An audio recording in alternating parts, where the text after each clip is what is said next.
So we've focused today on all the different capabilities that ROS can bring to bear, and we've had a nice endorsement there by Eric about kind of why this makes some logical sense to use ROS-Industrial. He alluded to the ROS-Industrial Consortium toward the end, but what I'd like to kind of help you make the mental or logical leap to is why we need a ROS-Industrial Consortium, and then furthermore just kind of answer some specific questions that usually come up when I talk to people about the consortium. So why start a consortium? Eric brought up the need for ROS-Industrial, but what that has more to do with is the capabilities that ROS-Industrial brings to bear, the fact that it's robust, the fact that it enables these new applications. But the reason that you need a consortium is to really take the uncertainty out of the open source model. You say, well, what do I mean by removing the uncertainty? Well, a lot of people will say, who's going to stand behind ROS-Industrial, right? Who is this magical person that is going to fix it when it's broken, or who's going to explain to me why I'm not using it correctly? And the answer is that we would like to see the consortium take on that responsibility. We want to see the consortium organize the community so that the community acts in the most efficient manner possible in the development of ROS-Industrial. What do I mean? I mean, for instance, Fraunhofer is working on a driver for an ABB robot. Well, if they're working on it, and I have this community network that's supported by ROS-Industrial Consortium, then I can be aware that that driver is about to come out, and I don't have to waste my resources in North America to develop that same driver. Similar to that, and related to training, we want to have standards that people become familiar with through the training, so code quality standards and also just best coding practices and kind of automated coding tools. If I can train the kind of next generation of coders to be using those tools, they, again, can synergize the maintenance and supportability of the software that we come up with. The ROS-Industrial Consortium can support testing with industrial hardware. Moreover, because it's a distributed network, we need some central repository to bring all this test data back and give it some kind of a ranking. Something I might propose doing would be using like a TRL level to indicate what kind of maturity a given piece of software is at. So most of you will be familiar with this acronym TRL. It's Technology Readiness Level. TRL 6 is something that works on hardware in the lab, fully integrated, but hasn't seen a real application. TRL 7 is something that has actually seen real application in the world, but perhaps only on a 1Z, 2Z kind of basis. And the higher numbers mean you have deployed at larger scale, right? We want to grow this ROS-Industrial community. Support from the ROS-Industrial Consortium will help spread out the cost of the development of ROS-Industrial into as many areas as possible. So spread out into industry in Europe, spread out into industry in Asia, spread all across North America. We see that the more user-generated code we can bring to bear across the community, the less any individual member is having to contribute.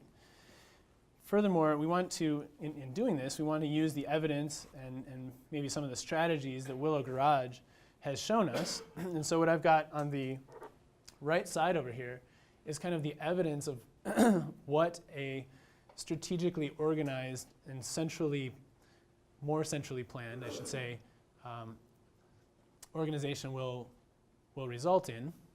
So in the graph on the upper right, we see how the number of repositories of just ROS, okay, so I'm no longer talking ROS-Industrial, this is just ROS, as evidence for what we might do with the consortium. We've got fairly exponential growth going on here with the number of repositories. These are the number of larger projects and larger organizations that have adopted ROS. We also have just some amazing statistics about who and how many people are using kind of ROS.org and the services that it provides. So we've got 2,000 ROS Wiki users. Those are people who are actually, they have an account and they're editing the wiki actively. That's 50 people making edits every day.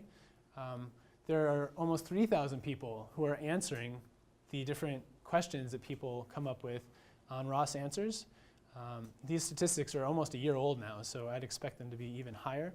And of course, the number of Debian downloads, and I believe this is unique users downloading in the month of July in 2012. You guys could probably correct me if I'm wrong. About 8,000 people. So we have kind of this evidence that if you use a organizational model similar to what Willow came up with for ROS itself, that we can enjoy massive collaboration, and that collaboration can result in, again, very affordable development as we all collaborate together. So just to support your point, from July to January, the number of page visits, that's the only one I remember, grew from like 24,000 to about 40,000 per day. Yeah, that's tremendous. Like that, in such a niche area as robotics, that's like everyone who cares about robots is there, right? That's amazing.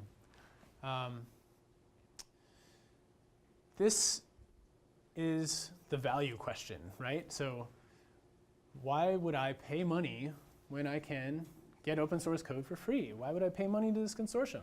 I can go download it right now. It's open, it's free. So this indicates, this diagram, it's on our website. These are all the different kinds of participants we anticipate being involved with the consortium. And all of the arrows that you see are the reciprocal relationships that each of those potential types of members would enjoy. Okay? So I'm just going to take one as a for instance, because we'll be here all day if I try to do all 8. But let's take the end user member. This is the kind of the folks that use robots in their everyday production and who generally get their robot services installed by system integrators. So this might be somebody like a GM or like a Boeing or a Spirit Aerosystems. And so what is it that they're going to contribute to the consortium, and what is it that they're going to get back? Well, they're going to contribute some dues, and let's say that they're a full member. They're going to contribute about $10,000 in dues. Then they're going to contribute some ideas and maybe leadership for a focused technical project. And they're also going to give us some guidance in the road mapping process, like what we're going to do tomorrow. And as a result of that, these are all things that are now going through the consortium. They're going to see some test results from their focused technical project. And by the way, that's going to be specific results that match their requirements and not just something similar or not directly related that might be developed in the ROS-Industrial world. So specific test results that matter to them. And then that's basically a leverage of somewhere in the neighborhood of 4 to 1, right? So they're going to contribute to 25% of a focused technical project. They're going to get back the full value of that technical project. And now they're leveraging their R&D dollars on a, say, 4 to 1 as just kind of a nominal use case. And how about their dues? Where are we spending their dues? Their dues are $10,000. We're spending their dues on training, on technical support, and on hosting these kind of meetings, on running our website, right? So those are all necessary things that you could say are they're one-to-one. You got your value for your money. Now, where does that really get leveraged? This is interesting. All the other inflow from these other areas and even other end users, okay, are all accessible back to you as the end user member. Would you know about all these inflows if you weren't part of the consortium? Maybe, but by joining us face-to-face, by teleconning in our meetings, you're going to know earlier and you're going to know more of the particulars about how a given tool is going to function for you. So I can do this for every single one of these types of members, but let's leave it to say that there's a beneficial or mutually beneficial relationship and that is reciprocal between every member and the consortium itself. Why should Southwest Research see itself as a potential leader or as the leader of the ROS-Industrial Consortium? There's 2 slides on this. Crystal covered the fact that we are independent and not-for-profit. We report to a board of directors. We do not report to stockholders. That means that we don't have kind of entangling alliances that might otherwise lead us to do something with ROS-Industrial that leans or is biased toward one group or another, right? We think that we can be kind of a fair and unbiased adjudicator and preside over this this group of people because of that independence and the fact that we're not having to earn a profit. The not-for-profit status also means that you know you're getting value for your dollar, and you know exactly what the margins are on our costs. We have 25 years of experience in industrial robotics. Glenn Bartlett was here just a moment ago. I guess he must have slipped out. But Glenn has intimate understanding of robots that we built that are similar to the RAX robot from the late 1980s. Okay? We have folks who've been working on all kinds of automation for government and commercial, for aerospace, automotive, and food, the food processing industry. So we understand the requirements of industrial robotics. We often deliver TRL-7 applications.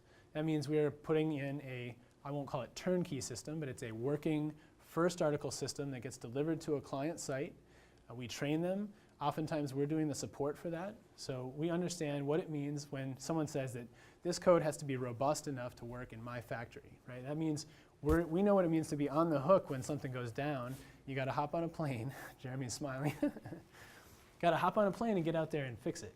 So we think that kind of attitude and understanding of what's on the line is going to help us to guide, especially that training and education element, so we respect what it is we're doing even as an open source community, that it has to be robust and reliable. The broader institute, Crystal showed you a org chart of the whole Southwest Research Institute and its different divisions. There's a chemistry group, and there's automotive technology group, a fuels and lubricants group, space sciences, and folks who work in mechanical engineering. There are people who work on non-destructive evaluation. There's all these different elements of Southwest that we can wrap in to bring to bear on particularly the process element in an automation application. Okay, so maybe I don't know that well food science, but I can go over to chemistry. I can bring my background in PLC control, robot use, and then I can add on their expertise in knowing about sterility for food processing. We're a very early ROS adopter. Our automated vehicle system, our autonomous vehicle program was one of the first groups to adopt ROS, particularly in that application.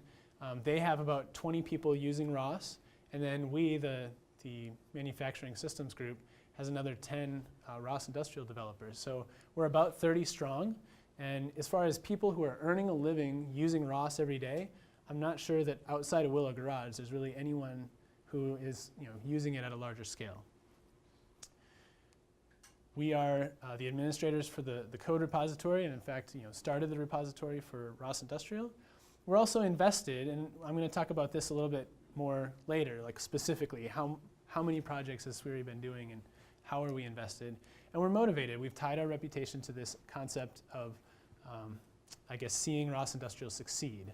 So we have incentives both on the upside and the downside, so the carrot and the stick, right? Incentives to do this well. So to continue, and this is really the icing on the cake, we've led 68 consortia in our 65-year history, and most of those have been since the early 1980s. A lot of them, you'll notice, have been in the automotive world, but since I think the late 90s, we've had the NASGRO Consortium, which is a software consortium for basically crack propagation in particularly aerospace products for fatigue. And I think there's 18 or 20 members, including many household names, those in this room, Boeing and Spirit and SpaceX even is in this NASGRO consortium. And of course, we add ourselves to this list. So at a high level, our management understands the value of consortia. They understand how to deal with the legal and accounting practices necessary for a consortia. And arguably, there's probably no other place in North America, or at least under the US legal system, that has more experience with consortia. Okay, so at this point I'm transitioning to talk about how the ROS-Industrial Consortium can be funded. And there's really 4 types of funding that we see that are going to benefit the consortium. There's the investment from Southwest Research. There is funding that's going to come in from the member dues for the consortium. there's funding that's going to come in through focused technical projects, and there's funding that's going to come in from different government sources. Okay, so this is our first of 4 different slides. We'll talk about first, how has Southwest Research invested in ROS-Industrial? I'm not going to give you specific financial details, although if you want to ask me in a personal conversation, I can probably give you more insight there. But you can tell by the number of projects here. So Sean was a visiting researcher at Willow. That was 4 months of travel to San Francisco for him, plus some outcomes that he took care of back here at Southwest. We've done manipulator interoperability development, including the Motoman, Adept, FANUC, ABB, and Universal manipulators that Jeremy showed earlier. We've done the bin picking demonstration that you saw in our Automate demo video. And more recently, and you're going to see this in the lab demonstrations later today, we have a kind of optimized null space inverse kinematics capability that we're going to be adding. It's useful for things like teleoperation and also kind of on-the-fly planning. So these are all things that we've paid for on our internal research and development budget. We've also paid for a number of administrative pushes, I guess we'd say, out of a different budget, but nevertheless, these are our major endeavors financially. So we have the ROS-Industrial.org website that we maintain, we put up and maintain. We've provided technical support both through the forum, the Google Groups forum, and also that we just take phone calls at our desk. Sean is often responding to technical support kinds of issues for ROS-Industrial on a daily basis. We've attended, I think, 5 different conferences to promote ROS-Industrial, the biggest of which was that Automate trade show. And then we've spent a substantial amount of money getting this consortia organized and kicked off. There's an amazing amount of legal activity that goes on just to draft a contract that's 50 pages long and details how this whole organization is going to work. So needless to say, we are invested in ROS-Industrial. The second method by which the consortium is funded is membership dues. And you've seen this before. You probably got it in your packet, or you can get it in the literature out in the foyer. If you're a full member, you're going to pay $10,000. There are a number of different benefits that full members enjoy that others do not, but the greatest of them is the fact that they can start and participate in focused technical projects, which are right here. I'm going to talk a lot about that tomorrow. I think I've got one slide on that later in this slide deck. There's associate membership if you just kind of want to keep a pulse on what's going on, and then there's kind of lower levels of membership for educators and government. So let's talk about focused technical projects for a minute. So if we only had membership dues, all we could really do is maintain kind of this training and technical support and some very nominal activities on the website. To really advance the capabilities of ROS-Industrial, we have this idea of a focused technical project. And thankfully, we're ripping it off straight away from EWI. And EWI runs a consortium that's similar to this. They have a very similar model where basically subgroups of members from their consortium all get together on common interests and contribute partially to the R&D for that common interest. So when I say cost-shared R&D, that's what it means. It means you're probably leveraging 3-to-1, 5-to-1 your money to contribute to a specific development that's going to answer your immediate needs. You're not obligated to join one of these. You can sit out if there's not ever a topic that you want to join. But all I would say to that is that means you just haven't thought of the one that you need to do or to champion yourself. They're driven by your requirements. You can put your specific requirements out there among the consortium members. If you're worried about the proprietary nature of that, you can basically keep that proprietary within the consortium and not broadcast that publicly. This also is a means of technology transfer. What do I mean? I mean that if Spirit Aerosystems or Boeing want to send an individual to Southwest Research, much the way Sean went out to Willow Garage, they can come to Southwest and stay here on our campus for a number of weeks or months, whatever is a convenient time frame for you, to learn not only about ROS-Industrial, but also to contribute to the effort going into your particular focused technical project. That will mean that when you bring that focused technical project result back to your shop, that you'll be already up to speed, you'll know exactly how it works, and you'll know how to further integrate it back home.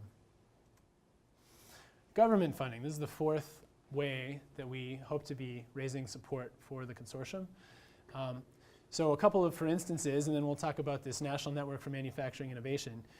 We've had NIST fund 2 projects, and NIST hasn't been able to join the consortium itself because their lawyers say that there's a kind of some terms and conditions in our particular contract that precludes them from joining.